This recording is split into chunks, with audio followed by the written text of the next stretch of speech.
Hello everyone, Indian Institute of Technical skills Madhubani से मैं अनुजा आप सबका स्वागत करती हूँ।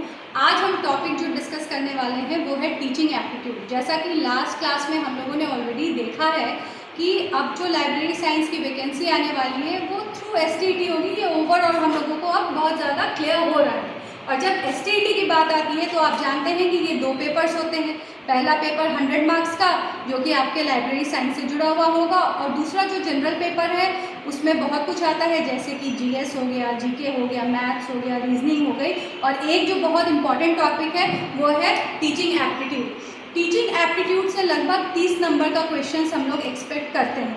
तो आज मैं सिर्फ एक general introduction as a demo class आप लोगों को देना चाहती हूँ। ये क्लासेस आपको Indian Institute of Technical Skills में बिल्कुल मुफ्त दी जा रही है। अगर कुछ बच्चे आकर यहाँ पढ़ना चाहते हैं तो उनका स्वागत है। चलिए आज के टॉपिक पे हम लोग जाते हैं। आप जान रहे हैं शिक्षण जो है वो एक कला है, और मैं इसको कला क्यों कह रही हूँ, क्योंकि बचपन से आज तक आपने शायद बहुत सारे टीचर्स से मिला होगा। बहुत सारे टीचर्स का जो टीचिंग स्किल है वो आपको अलग अलग लगा होगा। कुछ ऐसे टीचर्स होंगे जिनकी बात आपको एक बार में समझ में आ जाती होगी और शायद आज तक याद हो। वहीं बहुत सारे ऐसे टीचर्स होंगे जिन्होंने क्या पढ़ाया आपको आज भी याद नहीं है। तो ऐसा हो क्यों रहा है? क्यों?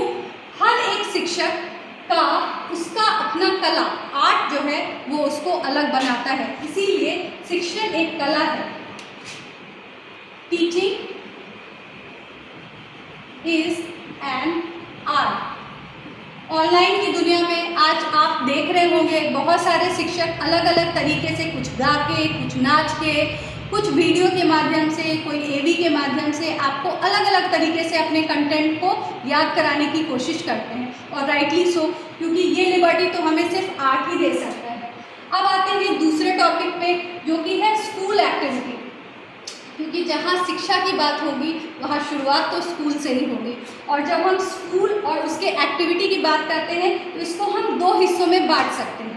पहला हिस्सा जो है वो शैक्षिक है, जिसको कि हम कहेंगे स्कॉलरिस्टिक,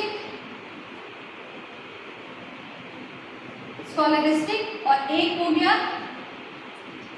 को स्कॉलरिस्टिक, सब शैक्षिक। स्कॉलरिस्टिक मतलब सब्जेक्ट से जुड़ा हुआ। साइंस है तो साइंस के टीचर आएंगे, साइंस के ऊपर लेक्चर दे के जाएंगे। इंग्लिश के टीचर आएंगे, वो आपको इंग्लिश में समझाएंगे।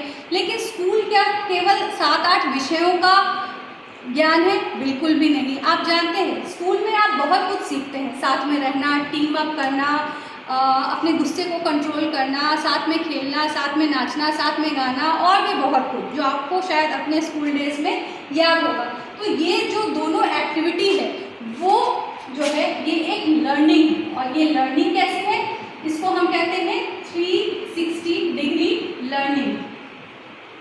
360 डिग्री लर्निंग या all round development.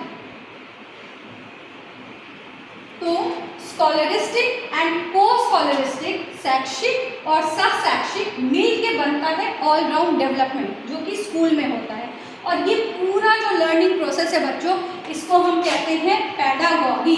Pedagogy, pedagogy. मैंने 3 बार रिपीट किया, आप कम से कम इसको 10 बार रिपीट करें। ये पैडागॉगी से एक ना एक क्वेश्चन जरूर होगा। दूसरी बात, शिक्षण और अधिगम प्रक्रिया, मतलब टीचिंग एंड लर्निंग प्रोसेस। जब हम 2 वर्ड को जोड़ रहे हैं, शिक्षण और अधिगम, विच मीन्स कि यहाँ एक पढ़ाने वाला है और एक पढ़ने वाला है, एक समझाने वाला है, दूसरा समझने वाला है। तो ये डिपेंडेंट टास्क है जिसमें एक समझाते हैं, एक समझते हैं। बहुत सारी ऐसी लर्निंग होती है जिसमें आपको टीचर की ज़रूरत नहीं है। कहते हैं लाइफ जो है उससे बड़ा कोई कोच नहीं है। लेकिन जब हम इस शिक्षा की बात करते हैं तो यहाँ जो है एक टीचर की ज़रूरत है जो अपने आर्ट से आपको अलग अलग चीज़ों को पढ़ाए। क्योंकि हम तो अभी स्कूल की बात कर रहे हैं, हम तो अभी पैडागॉगी की बात कर रहे हैं। समझ में आई? तो शिक्षण अधिगम प्रक्रिया which is teaching learning process, teaching learning process. अब हम टीचिंग लर्निंग प्रोसेस को कैसे नापेंगे?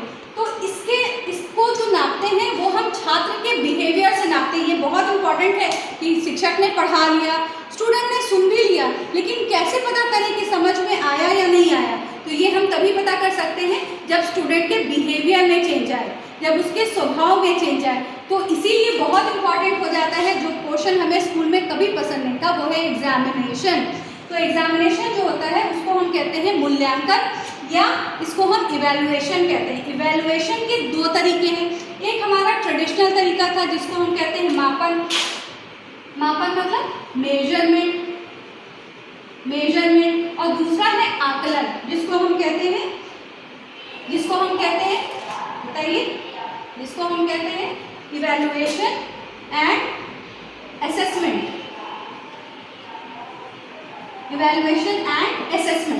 तो इवैल्यूएशन का जो लेटेस्ट या मॉडर्न तरीका है, जो लेटेस्ट है वो अभी है असेसमेंट, और जो प्रिमिटिव तरीका है, प्रिमिटिव ना बोलना सही होगा, थोड़ी दिन पहले तक जो फॉलो होता था वो है मेजरमेंट। तो मेजरमेंट, असेसमेंट, ये दो तरीके हैं जिससे हम इवैल्यूएशन करते हैं। एक बहुत इंपॉर्टेंट चीज़ जो आज का शायद लास्ट पॉइंट होगा, जहाँ मैं आप लोगों का अटेंशन ड्रॉ करना चाहूँगी, वो है गलती। तो देखिए, टीचिंग और लर्निंग के प्रक्रिया में स्टूडेंट की तरफ से गलती होना ये एक इंडिकेशन है कि बच्चे जो हैं वो लर्न करने का कोशिश कर रहे हैं। तो टीचर का पेशेंस हमेशा बहुत इम्पॉर्टेंट होता है जब भी कोई बच्चा एरर करे। पहले के ज़माने में या फिर पहले के क्या आज के ज़माने में भी आप देखेंगे बहुत सारे ऐसे टीचर्स होते हैं जो गलती करने पे आपको पनिशमेंट दे देते हैं और आपके ग्रोथ को वहीं रोक देते हैं।